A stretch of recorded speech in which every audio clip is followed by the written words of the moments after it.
Mr. Greedy liked to eat. In fact, Mr. Greedy loved to eat. The more he ate, the fatter he became. And the trouble was, the fatter he became, the more hungry he became.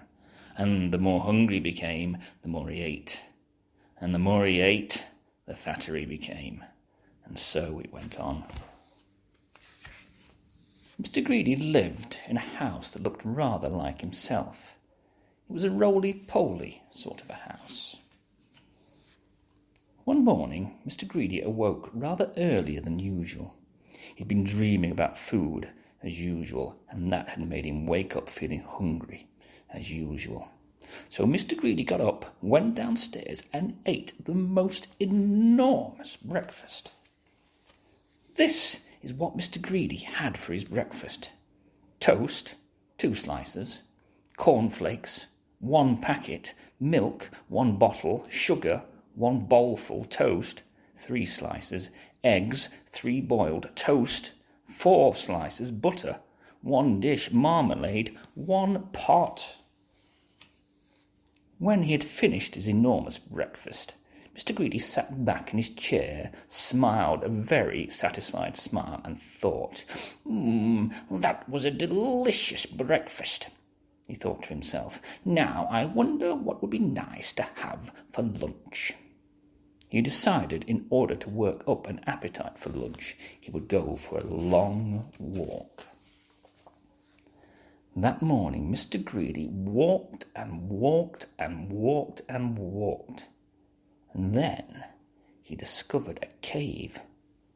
That's funny, he thought. I don't remember seeing that there before.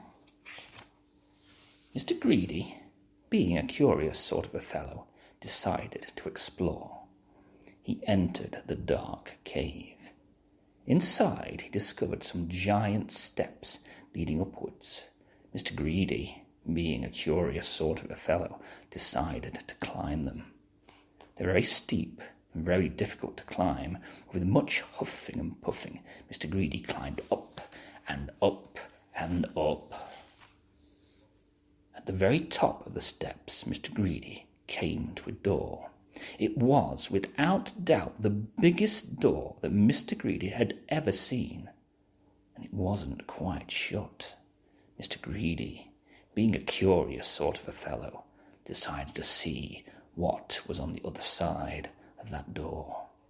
So Mr. Greedy squeezed himself through the crack in the door, and there, before him, was an amazing sight. The biggest room in the world. The floor was as big as a field. The table in the middle of the floor was as big as a house, and the chairs around it was high as trees. Mr. Greedy felt very, very small. Then he sniffed. Coming from somewhere up on top of that gigantic table was the most delicious foody smell that Mr. Greedy had ever smelled. Mr. Greedy sniffed again and then decided that he must get up on that table. So he began to climb up the leg of the enormous chair.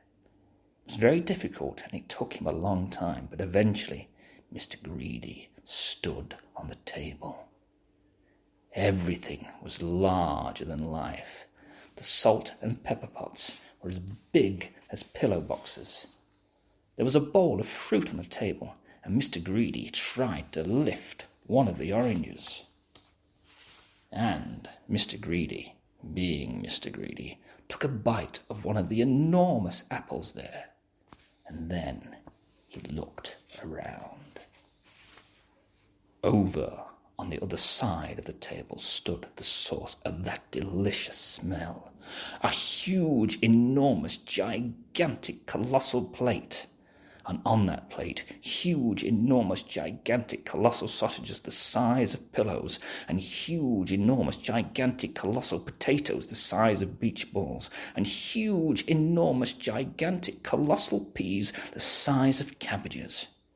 Mr. Greedy hurried across the table towards the plate and, being Mr. Greedy, began to eat. Suddenly, A shadow fell across the plate, and Mr. Greedy found himself being picked up by a giant hand and looking into the eyes of a real, live giant. "And who," thundered the giant, "are you?" Mr. Greedy was so frightened that he could only just manage to squeak his name. "Mr. Greedy," he squeaked. The giant laughed a laugh as loud as thunder. "Ho, ho, ho! Greedy by name and greedy by nature," he bellowed. "Well, I think, Mr. Greedy, that you need to be taught a lesson." And what a lesson it was! The giant made Mr. Greedy eat up everything on that huge, enormous, gigantic, colossal plate. And when he had finished, Mr. Greedy felt very, very ill indeed, as if he would burst at any minute. "Now," said the giant in a much quieter voice, "do you promise never to be greedy again?" "Oh, yes," moaned Mr. Greedy, "I promise." "Very well," said the giant. "Then I'll let you go." Mr. Greedy climbed down from the table and went out through the door, feeling very fat and extremely miserable. And do you know, from that day to this, Mr. Greedy has kept his promise. And you know something else as well. Mr. Greedy doesn't look like he used to look anymore. He now looks like this, which I think suits him a lot better, don't you? So, if you know anybody who's as greedy as Mr. Greedy used to be, you know what to tell them, don't you? Beware of giants.